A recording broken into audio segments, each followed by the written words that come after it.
Bonsoir à tous et bienvenue sur Manson Channel.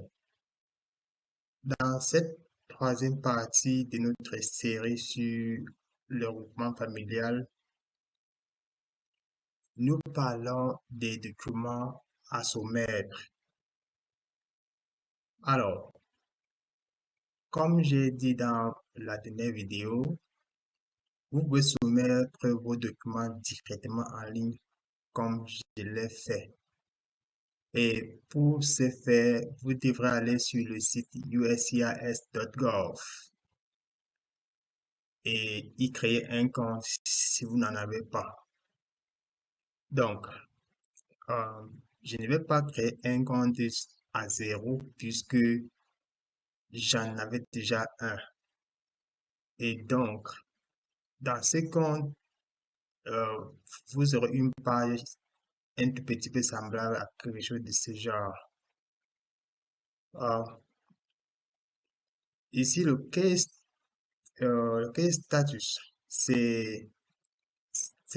donne l'état de votre demande à l'état actuel.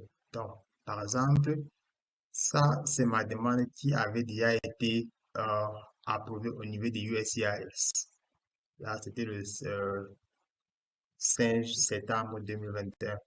Ici, c'est le case history, c'est-à-dire les différents échanges qui ont eu lieu entre toi, celui qui applique, ou bien ton avocat, et USCIS.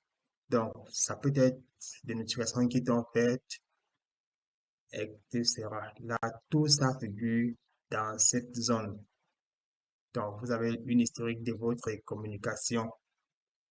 Là, par exemple, on peut voir ici que mon case a été envoyé au NVC, c'était le 5 septembre 2021. C'est la dernière communication que j'ai eue avec USCIS.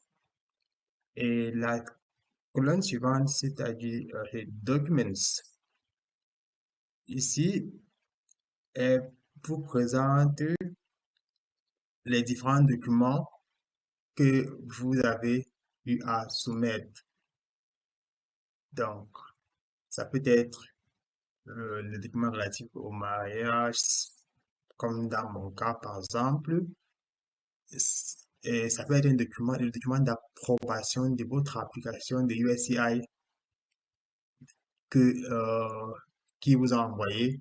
Tout document qu'ils envoient, qui vous envoient le plus souvent, ils vont attacher une copie sur votre application en ligne. Donc, vous avez le document par mail et vous avez une copie qui est attachée à votre application. Bon, mais ce n'est pas là le point central de notre application, en fait, de notre vidéo d'aujourd'hui. C'était juste une parenthèse. Alors, puisque nous devons remplir en ligne, il faut aller dans My Account. Il y a un menu My Account à l'extrémité droite à gauche. Vous devez sélectionner ce menu-là. Donc, euh, on se retrouve dans un moment sur ce menu.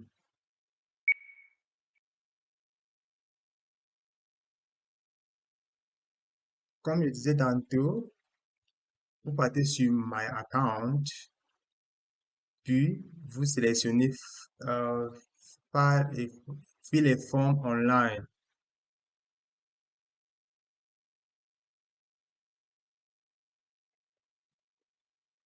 Donc, vous choisissez ce menu-ci et ça va vous ramener sur cette page. Et à ce niveau, vous devrez dérouler, il va vous présenter une série de formulaires et le formulaire que vous remplissez est fonction de votre demande. Donc, si c'est pour faire venir un partenaire comme dans le cas de notre application, alors le tout premier formulaire que vous devez choisir, c'est le formulaire I-130A. Donc, vous devez choisir ces formulaires, puis vous cliquez sur Start Form. Et en ce moment, il vous permettra de remplir ces formulaires en ligne. Donc, ici, je ne dois pas faire le start form puisque je n'ai pas une demande en cours actuellement. Alors, ces formulaires, ils ressemblent à ceci. Donc, je vais vous montrer à quoi ils ressemblent là. Euh, oui, ici. Donc, ces formulaires, ils ressemblent à quelque chose de ce genre. Il est bien long. Là, prenez votre mal en patience quand il faut le remplir. Vous pouvez voir ici que ça, c'est page 1 of 12. Donc, page 1 sur 12. Vous devrez prendre votre mal en patience pour remplir ces formulaires. Alors, il peut être rempli par vous, le pétitionnaire, c'est-à-dire celui qui applique pour faire venir une autre personne, ou alors il peut être rempli par votre avocat. Donc, il y a des parties qui peuvent être remplies si vous, selon le cas, ou bien laisser vide. Donc, par exemple, ici, le N-number, c'est for USCIS use only. Là, tu ne remplis pas ça. Tu ne remplis pas ça parce que le N-number, tu ne l'as pas encore. Le N-number est attribué plutôt au niveau du NDC. Donc, cette partie, par exemple, tu ne la remplis pas. Tu remplis tes informations ici. Tu remplis tes informations ici. Euh, tu vas remplir tes informations là. Ici, par exemple, il dit euh, Part 1, Relationship. You are the petitioner. Your relative is the beneficiary. Donc, c'est toi l'applicant principal et l'autre personne, c'est le bénéficiaire. Donc, là, tu vas remplir cette partie. Là, information about you, petitioner, ça, sont tes informations personnelles que tu vas devoir remplir là. About you, c'est toujours à ton sujet. Address history, là, tu vas remplir les adresses où tu as vécu. Tu vois, je crois que ces informations sont utiles pour le background check. L'historique des endroits où tu as vécu, le mailing address, le physical address, toutes ces informations doivent être remplies au besoin. Your marital information. Est-ce que tu es marié actuellement? Est-ce que tu as eu un mariage par le passé? Est-ce que tu as divorcé? Est-ce que tu es veuf ou bien veuve? Tout ça, tu vas remplir, tu vas remplir à ce niveau. Donc, ici, c'est toujours information about you. Petitioner, c'est la suite. Donc, c'est toujours tes informations. Là, tu as rempli des informations sur tes différentes épouses. Si tu t'es marié par le passé, donc tu as rempli ces informations-là. Euh, information about your parents. Donc, ça sont des informations sur tes parents, leur nom, date de naissance et tout, et où est-ce qu'ils vivent, toutes ces informations-là entrent dans la partie plus haut. Ça, c'est tu veux des informations à ton sujet. Ça, ici, c'est le employment history. Il s'agit de l'historique de tes emplois. Donc, tu vas mentionner là les différentes compagnies où tu as eu à travailler, ainsi que leurs adresses. Là, tu vas les remplir ici.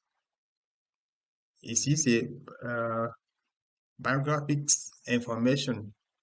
Donc, ce sont des informations biographiques telles que l'ethnicité, la race, tout ça. Tu vas le remplir là. Biographic information, c'est la suite. Beneficiary physical address. Ici, c'est l'adresse de la personne dont on veut faire venir. Par exemple, si tu veux faire venir ta femme, alors c'est l'adresse où elle vit actuellement que tu vas renseigner ici.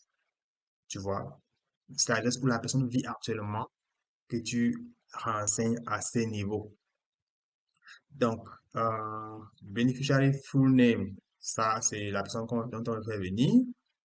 Address and contact information, la, other information about beneficiary, là où la personne vit, des informations supplémentaires, quoi.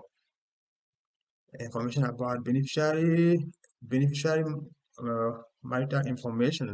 Là, tu vas dire, est-ce que le bénéficiaire est marié, célibataire, est-ce qu'il a des enfants?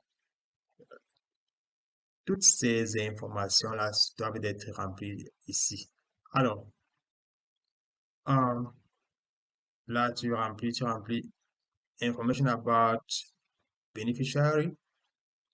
C'est la suite de information. Alors, petition statement. Ok. Ici, ça c'est l'engagement. Tu vois, ça c'est l'engagement. Tu dois confirmer si c'est toi qui as rempli ce formulaire ou alors tu t'es fait assister. Parce que il y en a qui peuvent lire, ou du moins peut-être l'anglais n'est pas la première langue et qui se sont fait assister peut-être par une tierce personne. Ça peut être un avocat ou bien un traducteur. Alors tu dois mentionner ces informations-là et tu dois mentionner ici que ce n'est pas toi qui as rempli. Là, si peut-être il y a un souci, alors ils pourront comprendre que ce n'est pas toi qui as rempli et que c'est probablement la personne qui a rempli qui a fait cette erreur-là. Mais tu dois également confirmer que si ce n'est pas toi qui as rempli, tu dois confirmer que la personne qui a rempli t'a expliqué le contenu du document et que ce sont des réponses que tu donnais que la personne a euh, utilisées pour remplir le formulaire.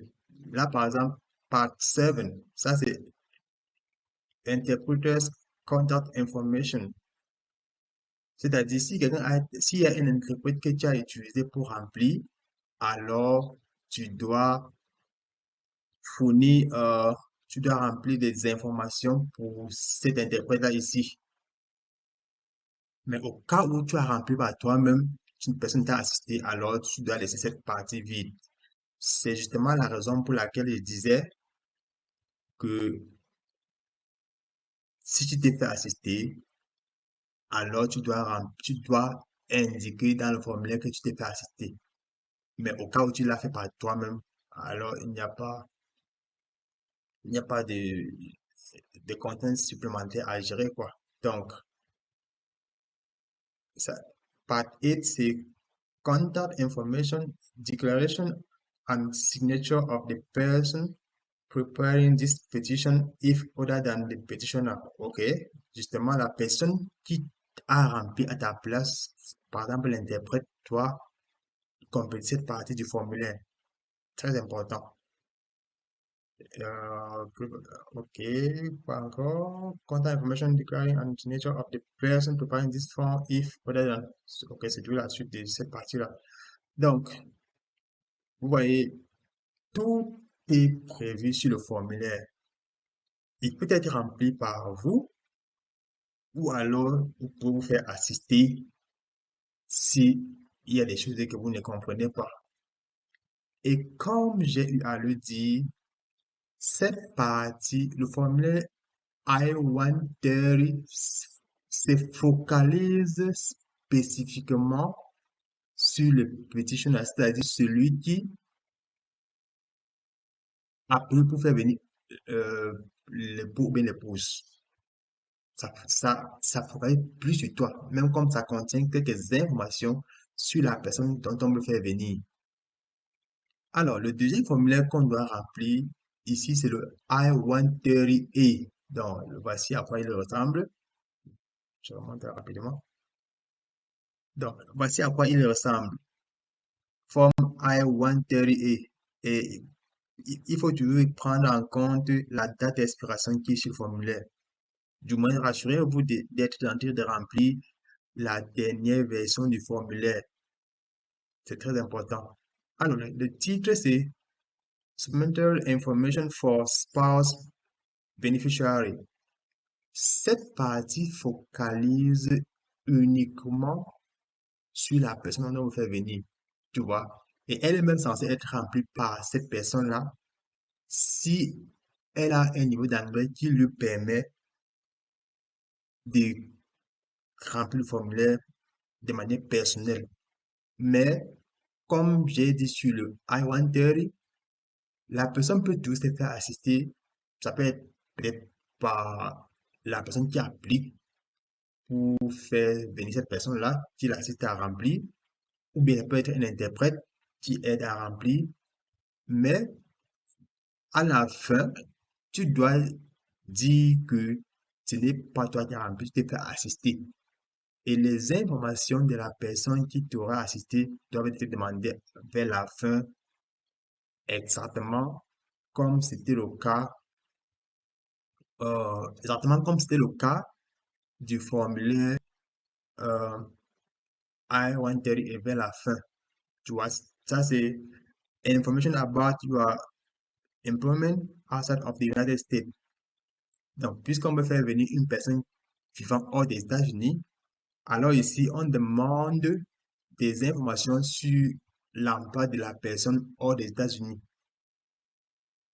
Ici, on dit provide your last occupation outside the United States of if not shown above.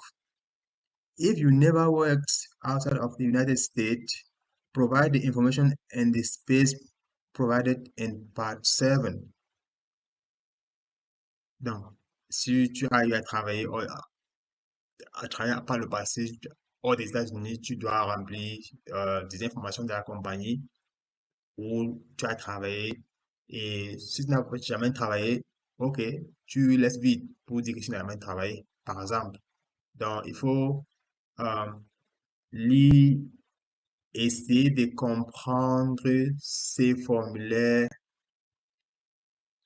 l- lorsque vous le remplissez.